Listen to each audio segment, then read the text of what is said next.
You may have once believed your body was the problem, that if only you were more disciplined, stricter, stronger, you wouldn't have been battling your weight year after year. You tried everything.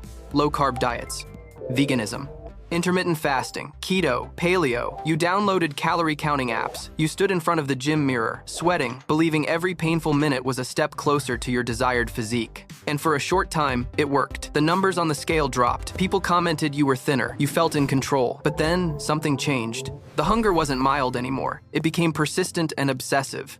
You thought about food more than before. You were more tired. Your sleep deteriorated. And then, whether you wanted to admit it or not, the weight came back. Sometimes even more than before. Science calls this diet failure. But that word failure shouldn't be for you. It should be for the way we've misunderstood human biology. Because your body isn't designed for constant weight loss. It's designed for survival.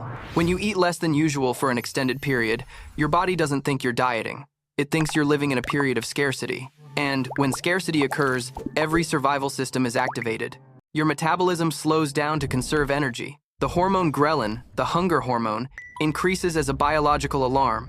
The hormone leptin, signaling that you're full, decreases. Your brain begins to prioritize food above everything else. Your willpower has no chance of winning because you're fighting against millions of years of evolution. And then, there's a paradox that has scientists baffled. If the human body resists weight loss so strongly, why do some societies seem to struggle with this issue? Japan is a prime example. A modern, densely populated, high-pressure nation, yet its obesity rate is only around 4.5%. That's so low, it's almost incomparable to Western countries. Even more surprising is that the Japanese don't live the way we're often advised to. They don't diet. They eat white rice every day. They eat noodles. They eat junk food. They don't spend hours at the gym. Only a very small percentage of the population has gym memberships, and their genes aren't significantly different from those of Americans or Europeans. So what's going on here? The answer doesn't lie in a secret menu. It lies in how they design their lives around human biology. The Japanese don't try to force their bodies to obey their will. They create an environment where healthy behavior becomes natural, almost thoughtless. And that's what keeps them slim throughout their lives. It all starts very early, in childhood. In Japan, the relationship with food isn't formed through advertising or emotion, but through education. Children learn about food not through prohibition, but through exposure. School lunches aren't a convenience service, they're part of the curriculum. Each meal is planned by a nutritionist, cooked fresh each day, and eaten together in class. No vending machines. No soda, no ultra-processed food. This may seem small, but neurologically it has a profound impact. Human taste isn't innate, it's trained. The brain learns to crave what it's regularly exposed to. When children grow up on vegetables, fish, beans, and rice, those flavors become normal. Sugar and concentrated fats are not central to pleasure, they are only a small part of it.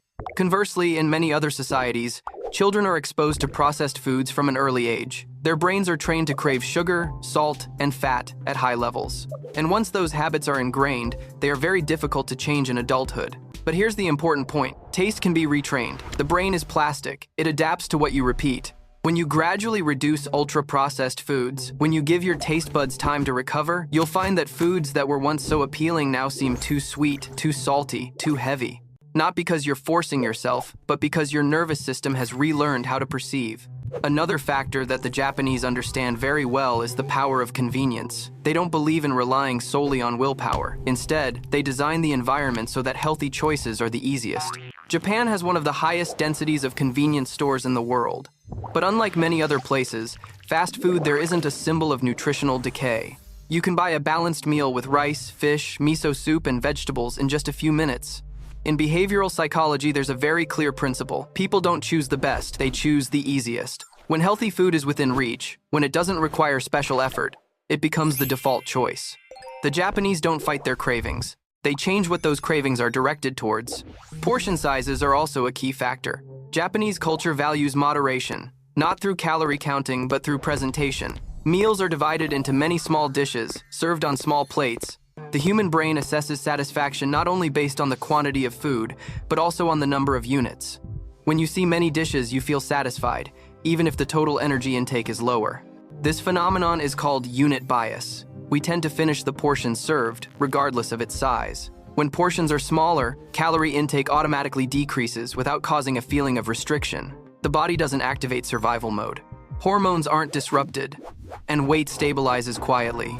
Sugar is a different story. The Japanese don't completely avoid sugar, but they understand that dosage and context are more important than prohibition. Smaller sugary drinks, smaller desserts, but it's beautifully presented, enjoyed slowly. Satisfaction comes from the experience, not from quantity. Studies show that when sugar intake is reduced gradually, taste sensitivity to sweetness increases. This means the same amount of sugar will feel sweeter. You don't need as much. And when you're no longer dependent on sugar for pleasure, uncontrolled cravings decrease.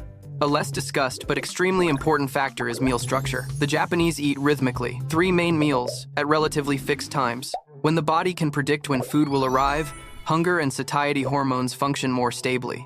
Random snacking, emotional eating, and uncontrolled late-night eating become less necessary. This regularity isn't flashy, but it creates a solid biological foundation. When the circadian rhythm is stable, the body doesn't need to store excess energy.